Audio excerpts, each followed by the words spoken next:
So in 2016, you're hearing the exact same things that they said in 20. In 2020, you're hearing the exact same things they said in 2016, and it holds. And so it's just amazing to me.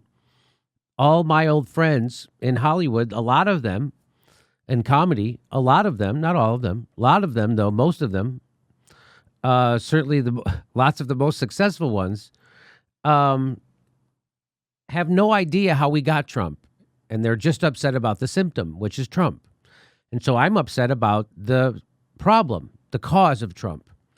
And that's what we keep focused on here. And the cause of that is that we don't have an opposition party in America. And starting with Bill Clinton in the 90s, they got in bed with the Koch brothers, Wall Street, the military-industrial complex, big pharma, health insurance, and fossil fuel companies. They became Republicans. And so Bill Clinton, anyway. So I don't have to. Do I have to tell you that the reason why prisons are full of black and brown people is because of Joe Biden? Do I have to tell you that he bragged that everything in the crime bill they do everything except hang people for jaywalking? He bragged about it. Do I have to tell you Barack Obama kicked everybody out of their house when the banks crashed? And so I don't have to tell you. Do I? Do I have to tell you he took us from 2 wars to 7, made the banks bigger? Do I have to tell you all that stuff? So you know all that, and the thing and people aren't really upset at Trump's policies. A lot of the blue check people on the social media, and how they're not upset at Trump's policies because the policy they always talk about is the cages. You're going to put immigrant kids in cages, which Barack Obama started that. So they're not even they're just triggered. Anyway. So I've said this, that they don't really have any problems that government can solve, and if you keep doing this over and over, you're going to get a worse Trump. Well, here's Chris Hedges to tell you this. This is what he said 4 effing years ago, and here we are in the exact same place, maybe a little worse.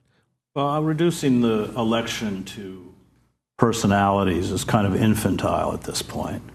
The fact is we live in a system that Sheldon Wolin calls inverted totalitarianism. It's a system where corporate power has seized all of the levers of control. There is no way to vote against the interests of Goldman Sachs or ExxonMobil or Raytheon. We've lost our privacy. We've seen under Obama an assault against civil liberties that has outstripped what George W. Bush carried out. We've seen the executive branch misinterpret the 2001 authorization to use military force act as giving itself the right to assassinate American citizens, including children. I speak of Anwar al-Awlaki's 16-year-old son. We have bailed out the banks, pushed through programs of austerity. This has been a bipartisan effort because they've both been captured by corporate power. We have undergone what John Ralston Saul correctly calls a corporate coup d'etat in slow motion, and it's over.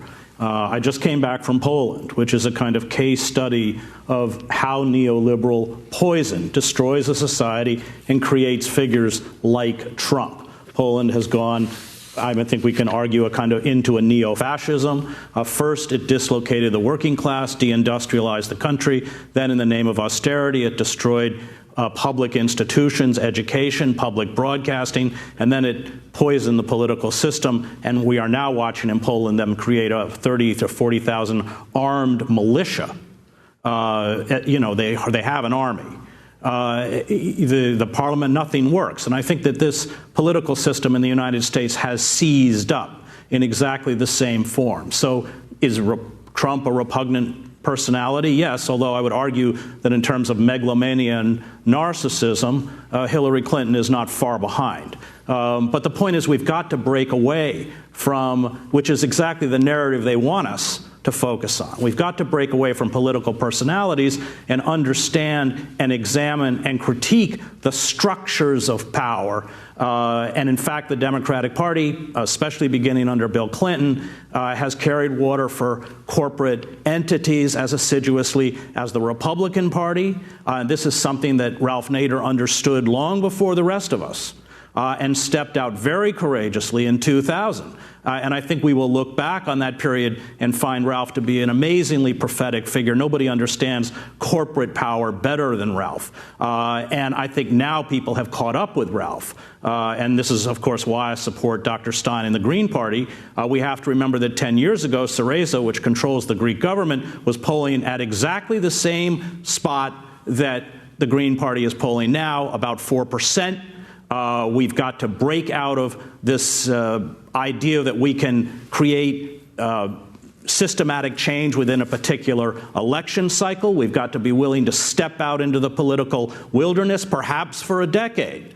But on the issues of climate change, on the issue of the destruction of civil liberties, including our right to privacy, and I speak as a former investigative journalist, which doesn't exist anymore because of wholesale government surveillance. We have no ability, except for hackers. I mean, this whole debate over the WikiLeaks is insane. Did Russia? I've printed classified material that was given to me by the Mossad, but I never exposed that Mossad gave it to me.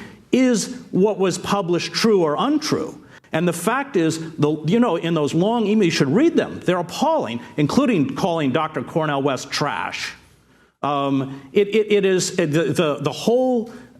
exposes the way the system was rigged. I'm talking about the Democratic Party, the denial of independence, the superdelegates, the stealing of the caucus in Nevada, the huge amounts of corporate money and super PACs that flowed into the Clinton campaign. The fact is, Clinton has a track record, and it's one that has abandoned children. I mean, she and her husband destroyed welfare as we know it, and 70% of the original recipients were children. This debate over, I don't like Trump, but Trump is not the phenomena. Trump is responding to a phenomena created by neoliberalism, and we may get rid of Trump, but we will get something even more vile, maybe Ted Cruz. Robert. And so that's the thing that's so frustrating is people just can't understand that Trump is not the phenomena. He's responding to it. He's a response to it. And the phenomena is the corporate capture of our government. It has seized up. We're in the middle of a pandemic, and it can't get people health care. People who are losing their jobs because the government shut their place of business down, lose their health insurance, and the government says, go fuck yourself. As they give $5 trillion to their richest friends, their other oligarchs.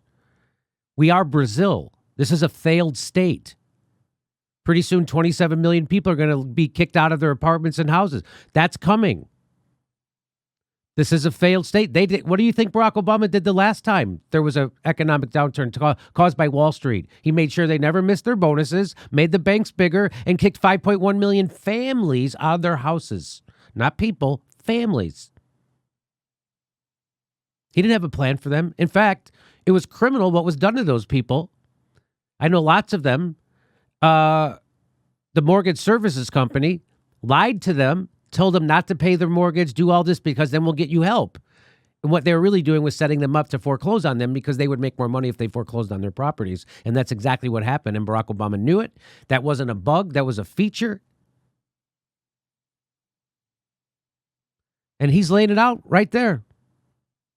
It's over. Your democracy has already been taken from you.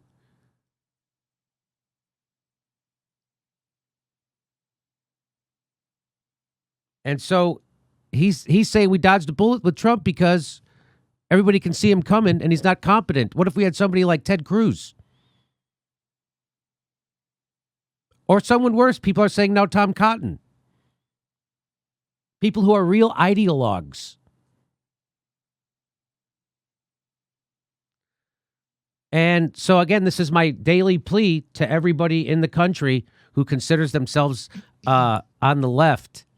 Instead of yelling at poor people who can't bring themselves to pledge their vote 3 months ahead of time to a guy who's promising them no health care, maybe you pressure the Democrats and the party and the system. Maybe you create a groundswell. Maybe you help contribute to pressuring politicians to helping people instead of shaming people because you don't have a problem that government can fix. They're taking away the health care of actors now in Hollywood. They just did that. Blue check millionaires, though, still telling people you're bad if you pressure Joe Biden to give you something. That's how politics works. If Joe Biden is in jeopardy of losing to Donald fucking Trump, don't you think he should do something to go get people's votes? Because there's 100 million people who didn't vote last time. Are they all privileged white people? Or are they people who've given up on the system already? Because they voted for a black guy. He got 2 terms and their life got worse. And their lives got worse.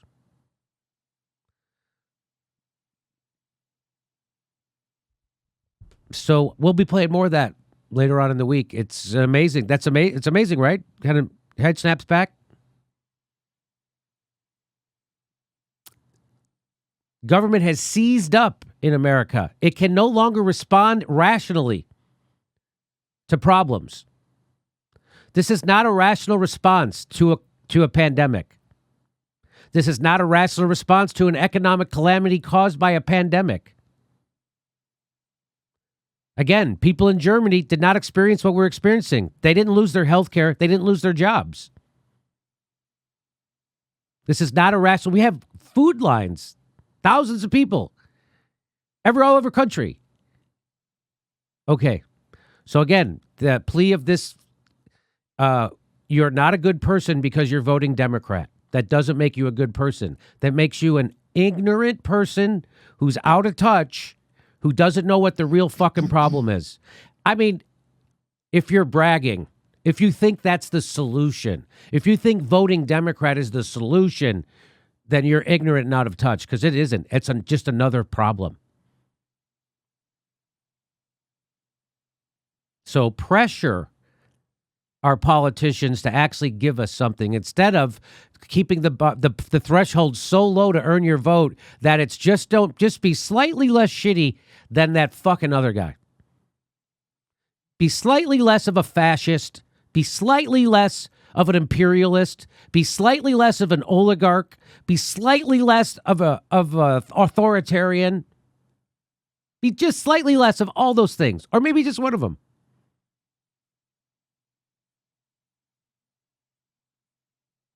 And you got my vote. That's what people are saying. So again, that's not how politics works. If you don't have enough votes to win, you have to go campaign and garner those votes. And what does that mean, campaign? That means you talk to people and offer them some solutions to their problems through government. The problems government can solve. You offer them solutions. Joe Biden is not doing that. Ever since Hillary Clinton, the Democratic Party is owed your vote, because their opponents are so odious. Joe Biden has promised nothing will change, and he's promising not to give you health care for as far as the eye can see. He militarized those goddamn cops. He fucking got those prisons full to their guts with prison labor. He made us the largest penal colony in the world. He is not the solution to these problems. He's another problem. And just as Chris Hedges says, you're going to get a worse Trump. He's not the phenomena. He's a response to it. Okay, so here's your daily reminder. You're welcome. Hey, everybody, this is the part where I tell you where all our live shows are, but there aren't any. And then this is why I tell you to join our premium program and get extra content, but nobody's got a fucking job. So just enjoy the video.